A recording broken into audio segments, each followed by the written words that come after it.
안녕하세요. 서울 아산병원 신경중재팀 영상의학과 이덕희 교수입니다. 그간 저희 팀은 이전에 영상에서 한번 말씀했던 바와 같이 비파열 뇌동맥류의 안정화에 도움을 줄 수 있는 약물 치료의 가능성에 대해서 꾸준히 답을 찾기 위해서 노력해 왔습니다.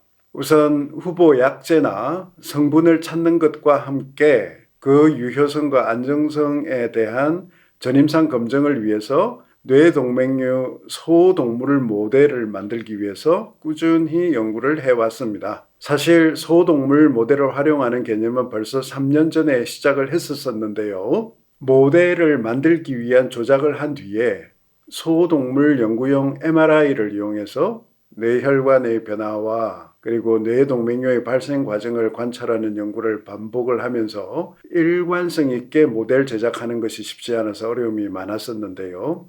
최근에는 비교적 안정적인 모델이 만들어져서 본격적인 연구를 할 수 있는 단계로 들어섰습니다. 이와 같이 개발된 소동물 뇌동맥류 모델을 이용해서 현재 우선 진행하고자 하는 연구는 고혈압 약제 투여의 효과를 보고자 하는 연구인데요. 현재 프로토콜을 완성을 해서 이제 시작 단계에 들어섰습니다. 고혈압이 뇌동맥류의 매우 중요한 유발인자이기 때문에 당연히 유의한 긍정적인 결과가 나올 것으로 봅니다마는 단순한 혈압 조절 효과에 의한 것뿐만 아니라 고혈압 약제 자체가 가지는 뇌혈관, 혈관 내피세포의 안정화 효과도 있을 것으로 기대를 하고 있습니다. 고혈압 약제 중에 어떤 것이 더 높은 안정화 효과를 보이는가를 알 수 있다면 고혈압을 가진 분들에게 자연스럽게 뇌동맥류 안정화를 위한 약물 치료 전략을 제시할 수가 있겠죠. 그렇다면 고혈압 약제가 필요 없는 분들에게는 어떤 약제가 도움이 될 수 있을까요? 이 질문에 대한 답을 찾기 위해서 그 예비 작업을 저희가 이번에 리뷰 논문 형태로 발표를 한 것입니다. 그 내용을 비전문가도 이해가 가능한 수준에서 같이 공유하기 위해서 이 영상을 준비해 봤습니다.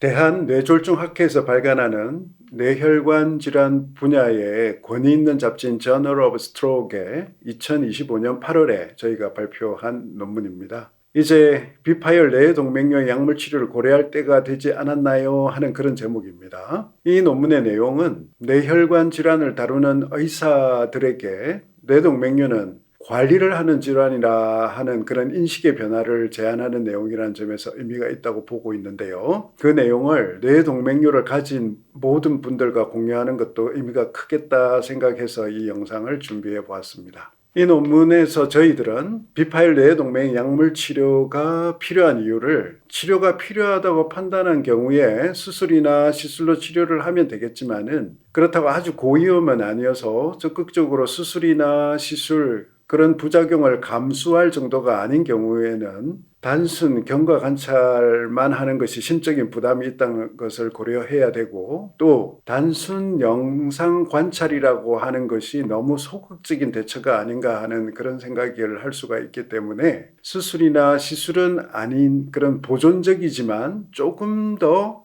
적극적으로 비파열 뇌동맥류에 대응한다는 의미에서도 약물 치료의 필요성을 제시하는 것은 의미가 크다는 주장을 했습니다. 여기서 약물 치료라고 표현을 했지만 이처럼 수술이나 시술과 같은 침습적인 치료가 아닌 비수술적 관리를 하는 것을 의사들은 비수술적 치료법이라고 부르는데요. 수술이나 시술을 하지 않는데 무슨 치료법이냐 이렇게 생각할 수도 있겠지만 오늘 이 내용을 들여다보시면 실로 의미 있는 치료라는 것을 아실 수 있을 것입니다. 비파열 뇌동맥류의 비수술적 치료 방법은 다음과 같이 정리를 해볼 수가 있겠는데요. 표의 내용은 크게 위험인자의 관리, 생활습관 교정, 건강한 뇌동맥벽 유지, 항염증 대책 등 이런 큰 카테고리로 나누어 볼 수가 있는데요. 구체적인 방법들을 항목별로 한번 같이 살펴보도록 하겠습니다. 근데 그 내용을 보니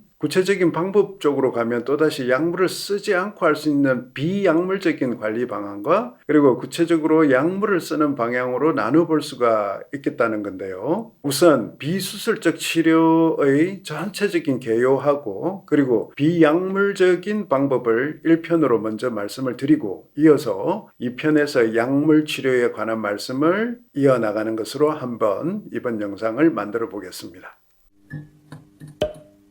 거두절미하고 먼저 일반적인 관리 방법에 대해서 말씀을 시작해 보도록 하겠습니다. 그러니까 비수술적, 비약물적 방법을 얘기하는 겁니다. 근데 이 하나하나 살펴보면 비수술적, 비약물적인 관리 방안이라고 해서 그렇게 소극적인 내용들은 아님을 알 수가 있습니다. 우선 위험인자 관리인데요. 가장 중요한 것 중에 하나가 고혈압 치료입니다. 고혈압 약을 복용하기 꺼리는 분들이 가끔 있으신데 뇌동맥류 관리에 있어서 이것보다 중요한 것은 없다는 것을 명심하셔야 합니다. 또 여성의 경우에는 갱년기 대책도 매우 중요하다는 점 강조하고 싶은데요.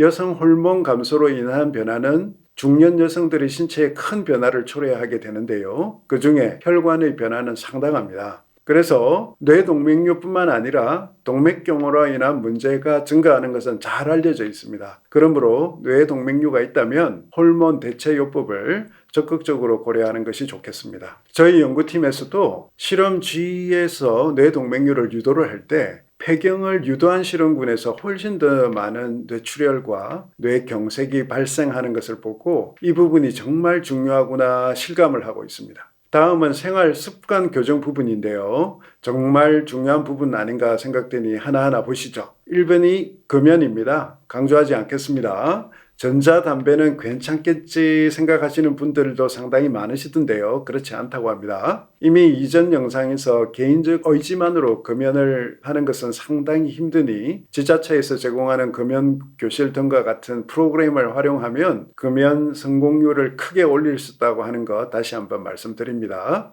다음은 절주입니다. 특히 과음은 상당히 위험한 인자가 되는데요. 알코올이 몸에 들어오면 그 자체가 혈압을 불안정하게 할 수도 있고 음주 이후에 알코올 대사 물질인 아세트알데히드라는 이 물질이 세포 수준에서 영향을 주는데요. 산화 스트레스를 유발을 해서 혈관 내피세포에 상당한 손상을 줄 수 있다고 합니다. 또 혈관벽을 약하게 하면서 나아가서 염증 반응도 유발할 수 있다고 하니 주의가 필요합니다. 소량의 음주로는 그 영향이 제한적이겠지만 조금만 마셔도 이내 얼굴이 붉어지는 분들 같은 경우에는 문제의 아세트알데히드를 대사하는 효소인 아세트알데히드 탈수소 효소가 선천적으로 부족한 상태인데요. 독성 물질인 아세트알데히드가 빨리 분해돼서 독성이 없는 아세트산이 되어가지고 물과 이산화탄소 형태로 쭉 배출이 되어야 되는데 그것이 지연될 수밖에 없으니까 그런 분들은 소량의 음주로도 상당한 손상이 발생할 수 있다는 점은 기억하셔야 할 것입니다.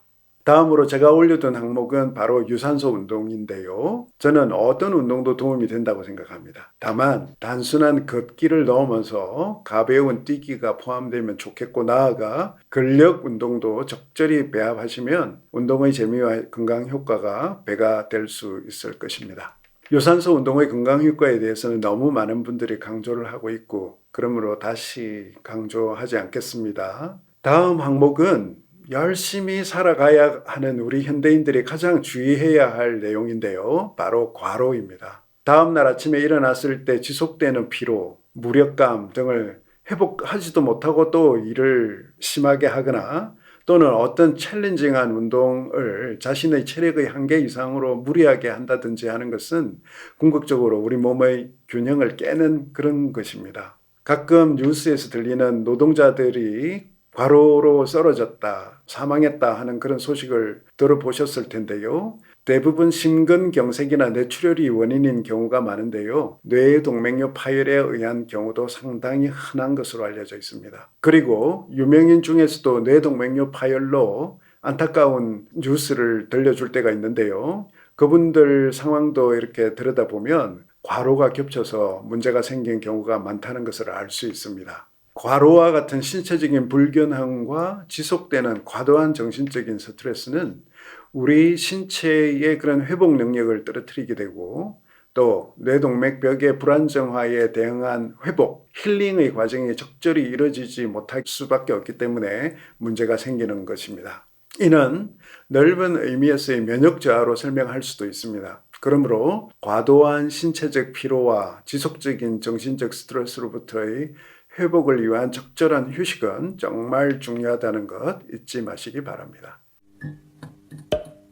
다음은 건강한 혈관벽 유지라는 항목을 살펴보겠는데요. 전신혈관, 특히 동맥 자체의 건강을 넘어서 돌출은 되어 있지만 나의 뇌동맥의 그런 일부일 수밖에 없는 이 뇌동맥류 벽 자체를 건강하게 유지하는 개념을 말합니다. 우선 뇌동맥의 정상적인 벽을 한번 볼까요? 건강한 뇌동맥은 혈관 내피세포가 생리적으로 활성이 좋고 내측 탄승막이라고 하는 탄탄한 여러 겹의 엘라스틴 층이 촘촘하게 구성이 되어 있고 이를 둘러싼 근육층이 건강하고 달리기 좋은 혈관 평활근 세포와 적당한 콜라겐과 엘라스틴으로 구성된 세포의 기저들로 이렇게 탄탄하게 구성되어 있어야 합니다. 그런데 이 중 한 가지라도 특히 혈관 내피세포가 허약해지면 동맥벽이 약해지고 뇌동맥류가 발생할 수 있을 뿐만 아니라 이미 뇌동맥류가 형성이 되어 있는 상태라면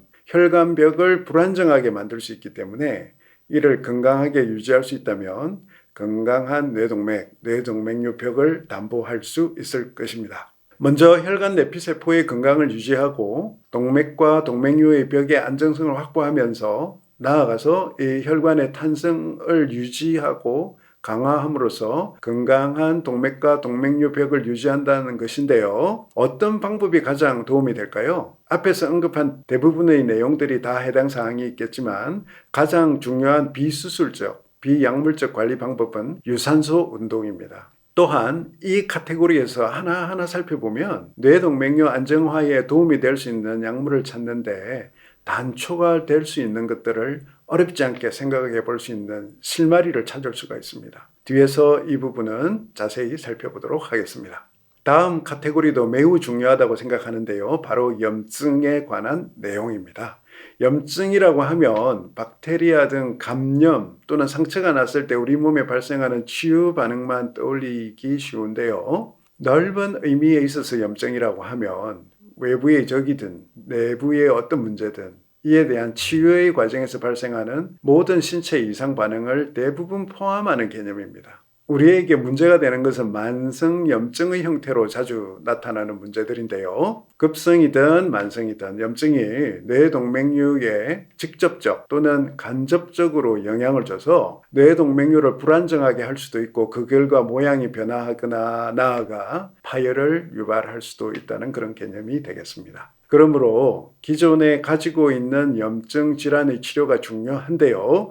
대표적인 것이 바로 만성치주염, 부비동염, 대사증후군 이런 것들이 되겠는데요. 다음과 같은 여러 유형으로 나눠볼 수가 있습니다. 쉽게 말해서 감염으로 인한 염증부터 시작해가지고 혈관염 이런 것도 있고 그리고 신장이나 어떤 전신 장기 기능 저하를 동반하는 염증까지 쭉 나열해 볼 수 있는데 실제 우리가 자주 마주치는 상황들을 한번 보면은요. 만성 치주 질환, 알레르기 비염을 포함한 그런 만성 비염, 위염 중에 헬리코박터 위염이 자주 있죠. 이런 것들이라든지 지방간, 대사증후군, 수면부호흡, 수면장애, 그리고 다양한 반복되는 피부 염증, 그리고 방광염, 전립선염 등등을 예로 실질적으로 들어볼 수가 있겠습니다. 방치되기 쉬운 만성염증성 질환의 특징은 오래 지속되고 그리고 환자가 치료 필요성을 크게 못 느껴서 또 생활 습관하고 이렇게 또 얽혀 있기 때문에 회복 후에도 또 재발을 잘하는 그런 특징이 있겠습니다. 이런 연유로 방치되기가 쉬운데요. 이런 아주 저등급이지만 지속되는 염증이 혈관 건강을 해칠 수 있다는 것을 인식하는 것이 중요하겠습니다. 다음은 몸 상태가 좋지 않다고 느낄 때는 빨리 회복되기 위한 노력을 해야 한다 하는 것인데요. 과로 부분에서 이미 언급했듯이 몸의 상태가 좋지 않을 때는 충분한 휴식과 적절한 시기를 통해서 몸 상태를 빨리 정상화시키는 것이 중요하겠습니다. 특히 수면의 질 개선은 매우 중요한 것으로 알려져 있습니다. 수면 장애에 관한 영상에서 이미 저희들이 충분히 다뤘으니 참고해 주시고요. 또 스트레스의 적절한 조절을 위한 명상, 요가 등을 통해서 스트레스 호르몬과 그리고 자율신경계 안정화를 꾀하는 것이 많은 도움이 될 수 있다는 것은 우리가 익히 잘 알고 있습니다. 무엇보다도 내가 상당 기간 컨디션이 좀 좋지 않다는 그런 느낌이 들 때는 과로하지 않는 것이 중요하다는 말씀 다시 한번 강조합니다. 그리고 독감 등 감염 증상이 있을 때도 빨리 회복되도록 충분한 휴식을 취해서 컨디션을 회복하는 것도 당연히 중요하다는 것은 상식적인 말이 되겠습니다.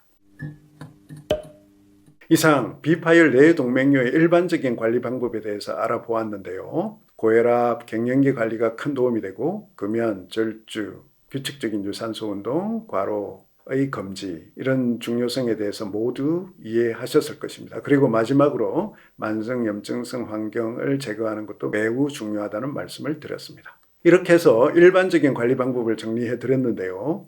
이 부분에 대한 이해만 충분히 되어도 대부분의 비파열 뇌동맥류 환자분들에게 도움이 될 수 있을 것이라 생각합니다. 그래도 뭔가 약처럼 복용해야 좀 더 든든할 것 같다는 생각을 하지 않을 수 없으므로 이어서 뇌동맥류 안정화에 도움이 될 약물과 보조제에 대해서 살펴보도록 하겠습니다. 감사합니다.